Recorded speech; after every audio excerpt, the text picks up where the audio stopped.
மீனு, வெளியில வாங்க. என்னாச்சு, முடிச்சதா? இல்ல, இன்னும் 5 minutes. ஐயோ, திரு உங்களை பாத்திருப்பான். டைவர்ட் பண்ண நான் வந்து பேசினேன். சீக்கிரம் வேலையை முடிங்க. டீ குடிச்சிட்டு எல்லாரும் வந்துருவாங்க. யா, ஓகே. நான் உள்ள போறேன்.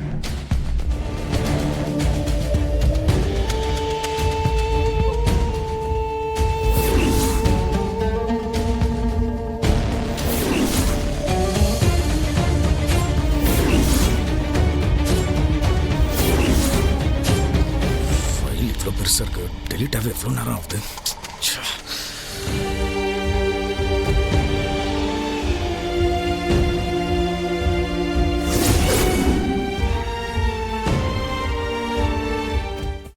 இன்றே டவுன்லோட் செய்து உங்கள் ஃபேவரட் ஷோக்களை என்ஜாய் பண்ணுங்க.